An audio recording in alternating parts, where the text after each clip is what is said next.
I'm going to invite you to rest. Yes, take a breath, because we're not going to be thinking. We're going to be together right here, right now. And I want you to allow yourself to remember. Tonight, I'm going to share with you some of my experiences around communication. The communication that we have with ourself, both our wise self and our chattery self, the communication that we have between others, and the communication that we have with the unseen, however you choose to define that. And of course, if we're talking about communication, then we're going to be talking a little bit about fear and the chaos that it often causes, and the power that we contain to transform it. To transform it by containing thyself. Our words, our thoughts, and our actions. So much that we sink beneath the chatter and we come from that place of love. And love then ushers us into what I like to call everyday enlightenment. And I feel it's occurring in every ordinary moment, if only we were paying attention. If it were just that easy, right? If only it were that easy. I don't know about you, but I find navigating my humanness to be a real wild ride some days. And there was a period of my life that I was a complete, total mess. I was disconnected, and I couldn't feel anything. I ached. And I knew I had wings, but I couldn't fly. And yet I wanted to serve and be a part of something bigger. So I joyfully enlisted in what I affectionately call my 8 years of enlightenment training. Welcome to my life as a middle school science educator in sunny California. It was a phenomenal place to gather data on chaos, extensive data, and to gather data on the universal ache for love. It was during that time that I found the most profound way I could contribute, and I invite each of you to seriously consider tonight. The number one way that I could serve was to contain thyself. The question is, how does one contain thyself? How do we learn that art? And can it lead us into enlightenment? And could enlightenment actually be occurring in each and every ordinary moment? My students were my enlightenment gurus. One day, a little boy came into my classroom, crying and heaving tears, and I'm trying to figure out where he's bleeding from. And I discerned that his last class period teacher told him he needed to change your attitude. He had probably heard that 20 times that day, and that week maybe, 100, and it was only Tuesday. I often shared my life lessons that I was learning with containing thyself with my classes, and I had just finished sharing with them about containing thyself in a group situation, when the same little boy raised his hand and said, "Why doesn't anybody tell us this stuff?"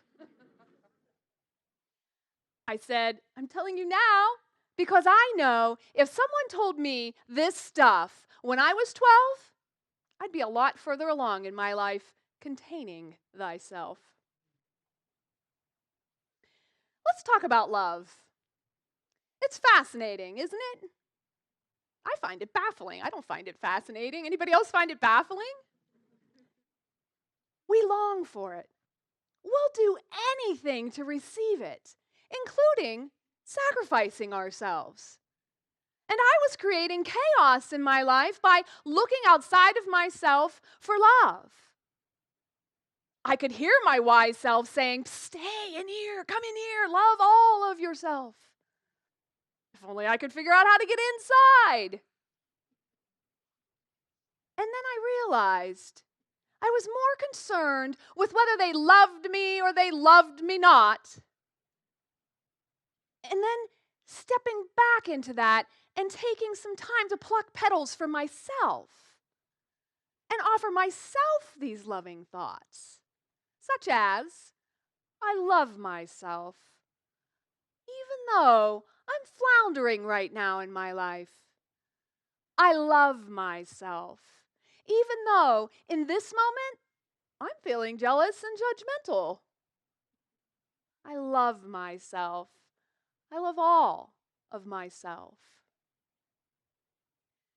I even had to learn to love myself within a conversation.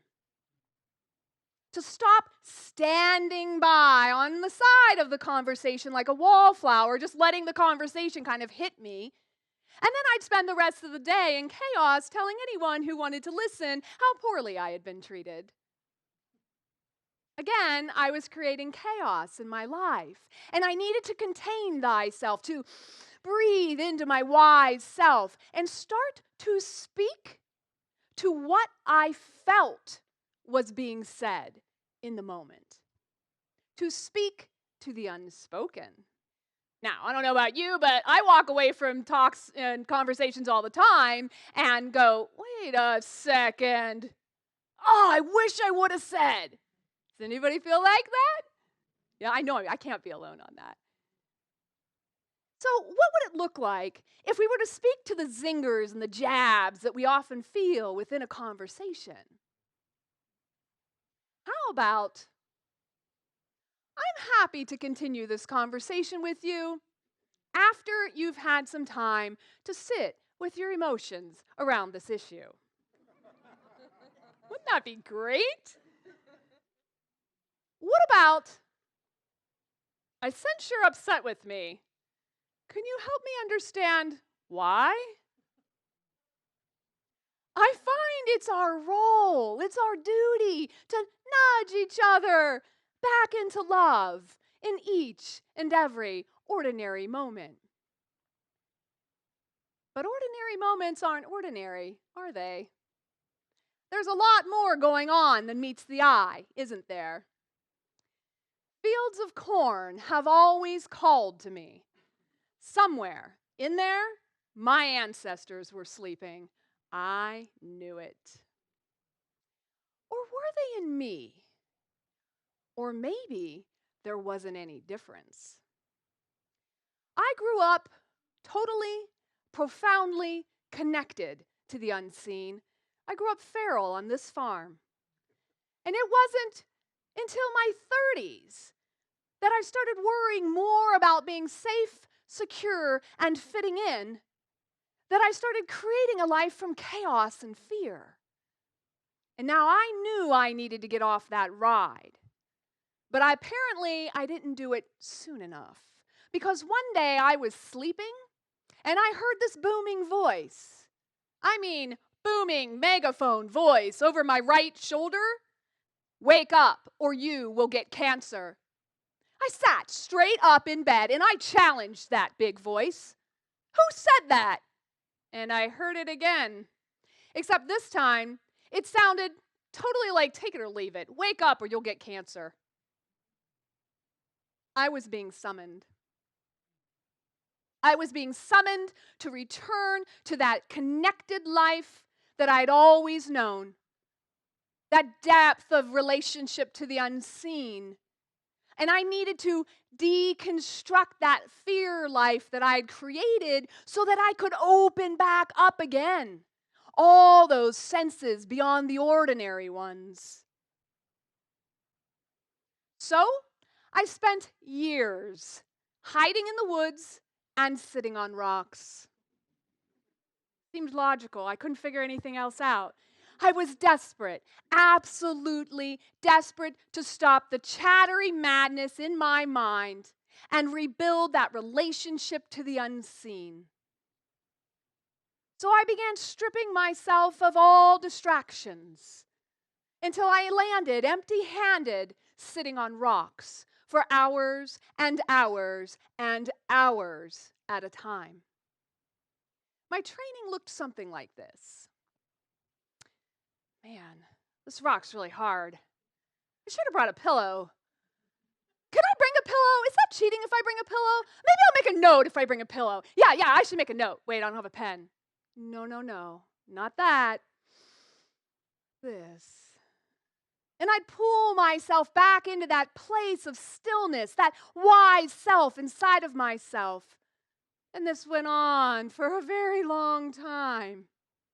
Until one day, such strength started forming inside of me that there was a remembering.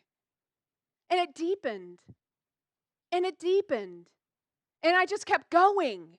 And I had no clue where I was going, but I'm pretty sure I was going inside. And I started getting really excited. And then, suddenly, sounds started pouring up and out of me.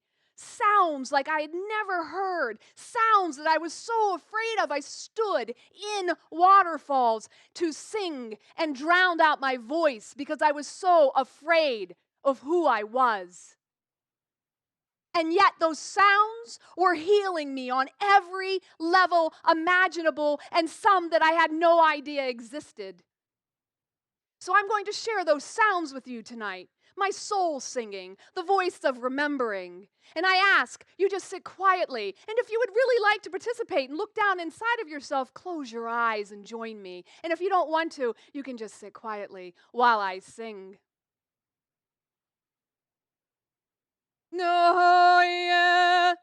No, yeah. Hey, hey, hey. No, yeah. Hey, hey. No, yeah, yeah, no. No, yeah, yeah. No, yeah, hey, hey. No, yeah, hey, hey. No, no, yeah. No, yeah, hey, hey. No, yeah, hey, hey, hey.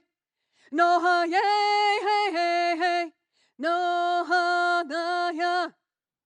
No, yeah, hey, hey. No, yeah, hey, hey. No, yeah, hey, hey. No, no, yeah. And as we come back into the room together and we open our eyes, I'm curious to know, when's the last time you laid on a rock and you talked with the sky? When you made deep observations of the light as it shifts its way into that silky, misty twilight. For I find it's these ordinary moments that summon us, that bring us back into everyday enlightenment and help us remember the power that we contain to transform. Especially, imagine with me for a moment if we all dedicated ourselves to containing thyself, to communicating from love in each and every ordinary moment. Together, we would be getting a taste of our eternal stillness, that sound, that soul that we all ache to know.